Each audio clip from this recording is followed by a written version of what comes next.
Friends, welcome to my new vlog. तो guys, कैसे हैं आप सब?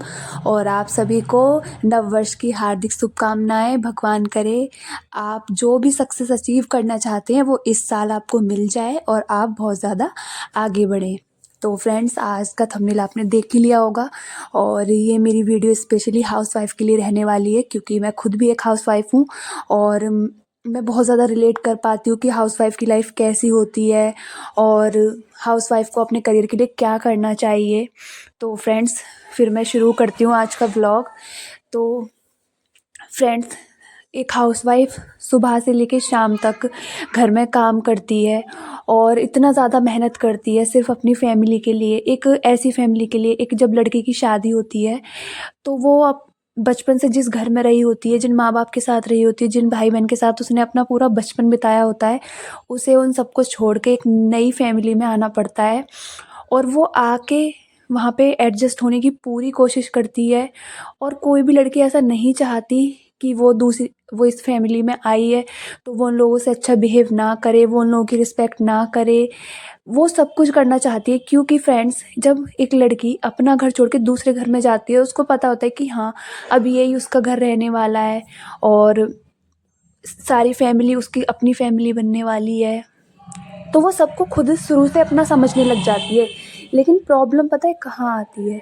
प्रॉब्लम ये आती है कि वो भी एक्सपेक्टेशन रखती है कि फैमिली वाले यानी ससुराल वाले भी उसको अच्छे से समझें, वो भी इसकी वैसे ही केयर करें जैसे उसके माँ बाप करते थे। वो एक्सपेक्टेशन रखने लग जाती है, क्योंकि जैसे एक्सपेक्टेशन उसको अपनी फैमिली से थी वही एक्सपेक्टेशन वो अपने सास ससुर से रखती है। इन सभी रिस्पॉन्सिबिलिटीज़ के चलते फ्रेंड्स, वो अपनी लाइफ को बिल्कुल ही भूल जाती है।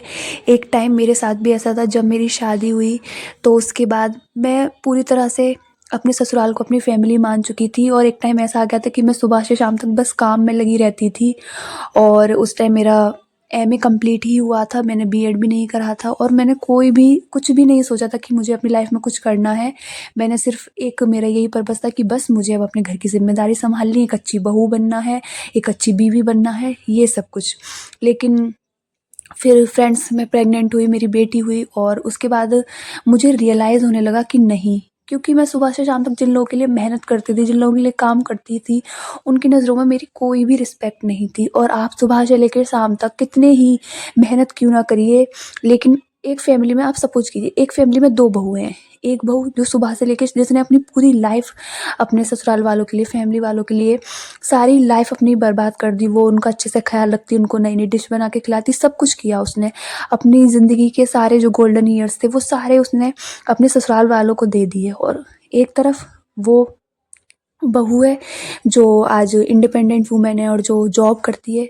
तो इज्जत किसकी होगी फ्रेंड्स? इज्जत उसी बहू की होगी जो आज पैसा कमाती है।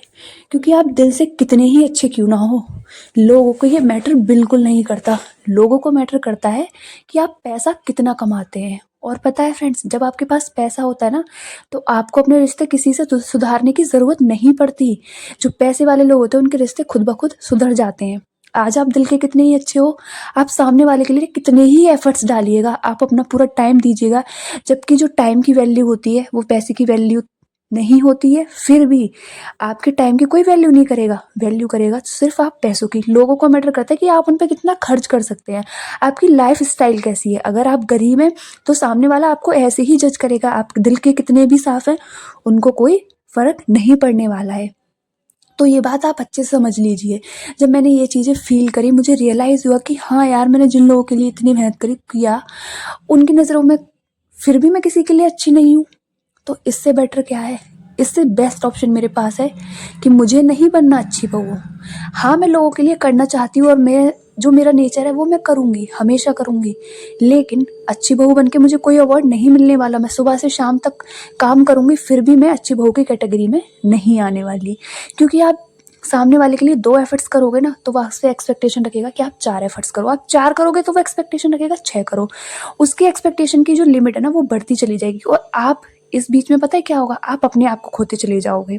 आप अपने आप को लोगों के अकॉर्डिंग ढालने लग जाओगे। आप सिर्फ लोगों के हाथों की कठपुतली बन के रह जाओगे। वो आपको जैसा बोलेंगे आप वैसे नाचते जाओगे और एक टाइम बाद चाहे 4 साल बाद या 10 साल बाद या 15 साल बाद, जब आपके बच्चे बड़े होंगे या टाइम बीतेगा, तब आपको रियलाइज़ होगा कि आपने कितनी बड़ी गलती करी, कि आपने दूसरे लोगों को खुश करने के चक्कर में और अपना करियर बर्बाद कर दिया। तो फ्रेंड्स, बहुत अच्छा हुआ कि मुझे शादी के 1 साल बाद ही रियलाइज़ हो गया था कि हाँ, मुझे अपनी लाइफ में कुछ करना है। और जब मेरी बेटी हुई तो मुझे और ज़्यादा मोटिवेशन हुआ। और कहते हैं ना, कभी कभी बुरे लोग भी हमारे लिए बहुत अच्छे साबित होते हैं, क्योंकि बुरे लोग ना जब हमें बुरा बोलते हैं ना, तो हमें अंदर से एक मोटिवेशन फील होता है और हमें लगता है कि यस, तुम्हें तो मुझे करके दिखाना है। और इतना मोटिवेशन जब आपके अंदर आता है तो आप सोचते हो कि हाँ, लाइफ में कुछ करूँ। उसके बाद फिर मैं बहुत ज़्यादा डिमोटिवेट होती थी। कभी कभी मैंने बीएड में एडमिशन लिया, मैंने बीएड करा, उस टाइम में बहुत ज़्यादा डिमोटिवेशन होती थी। लोग मुझे मेरे बारे में कुछ बोल देते थे, मुझे बहुत बुरा फील होता था, मैं उस बातों को दिल से लगा लेती थी। और लेकिन फ्रेंड्स, मैंने अपने आप को बहुत ही अच्छे से चेंज किया है। मैंने इस कंडीशन में जो मेरा साथ दिया वो मेरे भोले बाबा ने दिया। और बहुत ही ज़्यादा मोटिवेशनल वीडियो हैं यूट्यूब पे काफ़ी, मैंने उनको इतना सुना जिससे मेरा मोटिवेशन और बढ़ता गया। और इतना हाई लेवल पे मेरा मोटिवेशन चला गया कि आज जिस स्टेज पे मैं हूँ, मुझे लगता है कि मुझे 1 साल में एक गवर्नमेंट जॉब तो ज़रूर अचीव करनी है।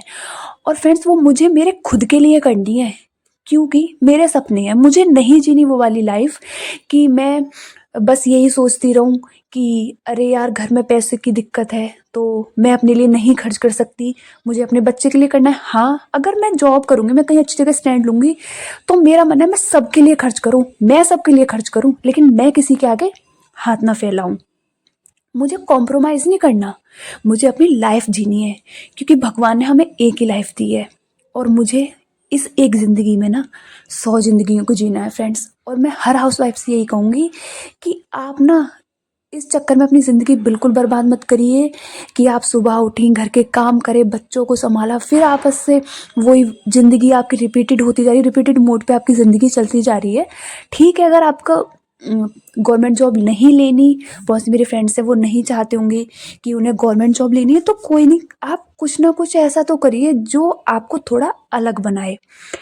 आप ड्रेसेस बनाइए, किसी को, मेरी फ्रेंड्स को सिलाई आती है तो वो कुछ नया ट्राई करे, मतलब कुछ तो आप ऐसा ट्राई करिए जिससे आपकी एक सेल्फ रिस्पेक्ट बरकरार रहे। क्योंकि फ्रेंड्स, घर में आप कितना ही काम कर लेना, घर में आप 20 घंटे काम कर लेना, वो लोगों के लिए मैटर नहीं करता, लेकिन आपकी अपनी एक पहचान होनी चाहिए ज़रूर। और वो आपके खुद के लिए होनी चाहिए, ताकि आपको जब आप आज से 10 साल बाद खुद को देखें ना, तो आपको किसी भी तरह का गिल्ट फील ना हो कि ओ यार, मैंने ये क्या किया, मैंने दूसरों लोगों के चक्कर में अपनी लाइफ बर्बाद कर दी। आप अपने बच्चों को देखो ना, बच्चे आपको देख के मोटिवेट हो, बच्चे आपको देखे तो कि मेरी माँ ने क्या किया। आप अपने बच्चों के लिए एक मोटिवेशन हो, कि जब भी आपको बच्चे देखें, उन्हें इतना मोटिवेट हो कि हाँ, हमारी माँ ने हमारे लिए क्या किया, हमारी माँ ने हमारे लिए क्या किया। एक हाउसवाइफ होना कोई बुरी बात नहीं है, ये बहुत अच्छी बात है।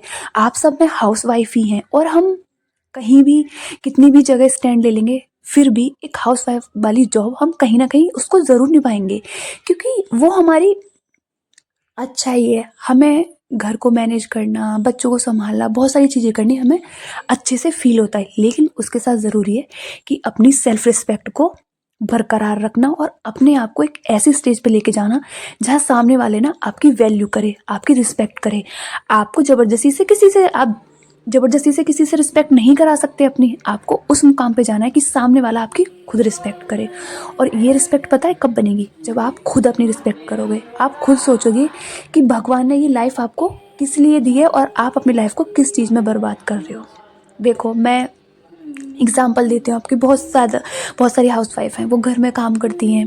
हाँ, काम करती है, उसके बाद 2-4 घंटे उनके पास होते हैं वो फालतू की रील चलाने में, इधर उधर की बातें करने में, इधर चुगली करने में, ये करने में, वो करने में।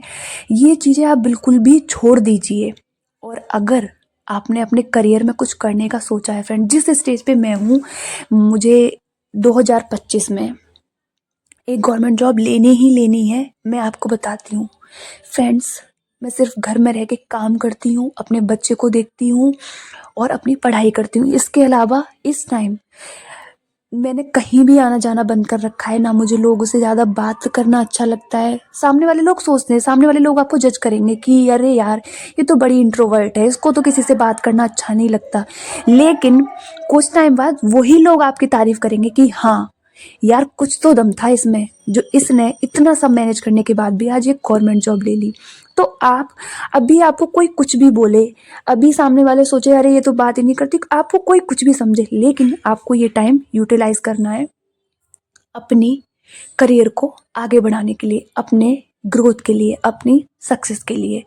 फ्रेंड्स, इस साल आपको ये सेट कर लेना है, आपको पहले वाली मिस्टेक, जो मिस्टेक आपने 2024 में करी है वो मिस्टेक आपको दोबारा से रिपीट नहीं करनी है।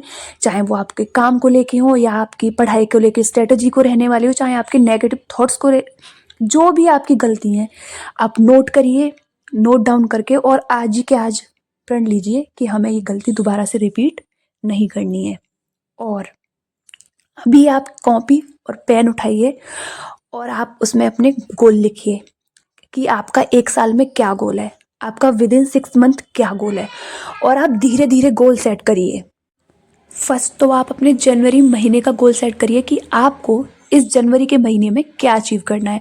अगर आपको अपना सिलेबस कंप्लीट करना है आप वो लिख सकते हो, आपको जो भी करना है आप वो नोट डाउन कर लीजिए और उसको भी आप पार्ट में डिवाइड कर लीजिए वीकली प्लान, कि इस वीक में आपको कौन कौन से टॉपिक कवर करने हैं और क्या क्या चीज़ें कंप्लीट करनी है, अपने सिलेबस में क्या क्या करना है। आप वीकली गोल सेट कीजिए, क्योंकि फ्रेंड्स ये आपको सक्सेस दिलाने में बहुत ही ज़्यादा हेल्प करने वाला है। और सबसे फर्स्ट नंबर है, आपको डीमोटिवेट बिल्कुल भी नहीं होना। ये साल का पहला दिन है और आपको आज से ही प्रण लेना है, जब भी आपको डीमोटिवेट हो सिर्फ भगवान को याद करो।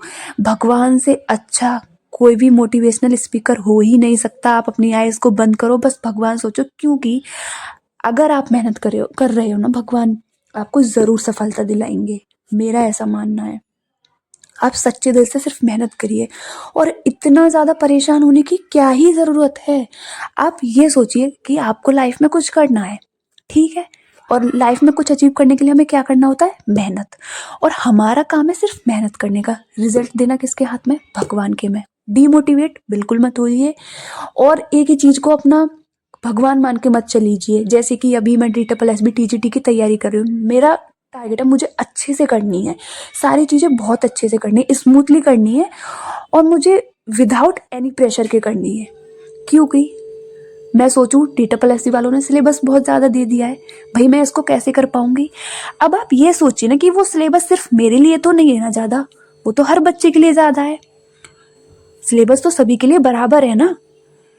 अगर कंपटीशन हाई है, एग्ज़ाम का लेवल भी बढ़ता है, तो सबके लिए बढ़ेगा ना।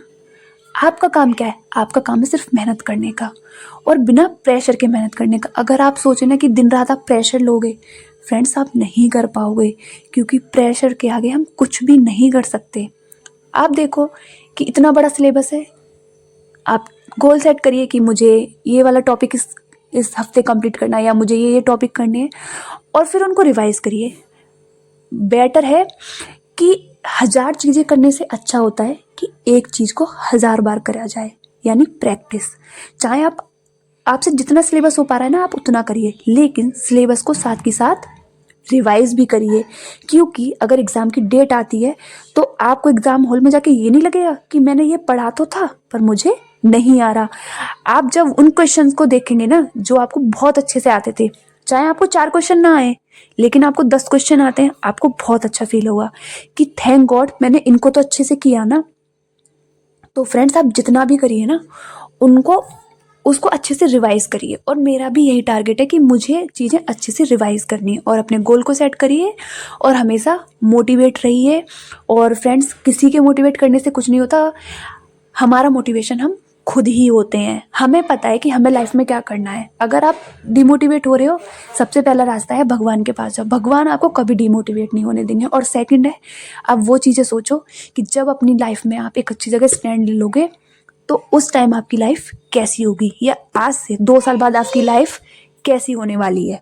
तो फ्रेंड्स, मेरा यही रेजोल्यूशन रहने वाला है इस साल कि मैं बिल्कुल डीमोटिवेट नहीं होंगी और अपने गोल को सेट करूँगी, डेली गोल सेट करूँगी और कि मुझे डेली में क्या करना है, और बिल्कुल भी डीमोटिवेट नहीं होंगी और अपनी लाइफ को बहुत ही ज़्यादा इंजॉय के साथ जीऊँगी। फ्रेंड्स, सबसे ज़्यादा ज़रूरी है फेस पे स्माइल होना। मैंने 2024 में ये बहुत बड़ी गलती करी है कि मैंने इतना ज़्यादा प्रेशर लिया कि मेरी स्माइल कहीं खो सी गई थी। लेकिन मुझे इस टाइम पढ़ाई और काम के साथ साथ मुझे अपनी फेस की स्माइल को भी बरकरार रखना है, क्योंकि जब आप खुद खुश होते हो ना, तब आपकी लाइफ में हैप्पीनेस और आती है। और हमेशा ग्रेटफुल रहिए, जो आपके पास है उसके लिए भगवान को ऑलवेज थैंक यू, और जो नहीं है वो भगवान आपको बहुत जल्दी देंगे। तो फ्रेंड्स, यही था मेरा आज का मोटिवेशन, और मैं ऐसे ही डेली वीडियोस अपलोड करती रहूँगी, आपको मोटिवेट करती रहूँगी। तो आज की वीडियो में बस इतना ही। Thank you friends, bye bye and take care, love you all.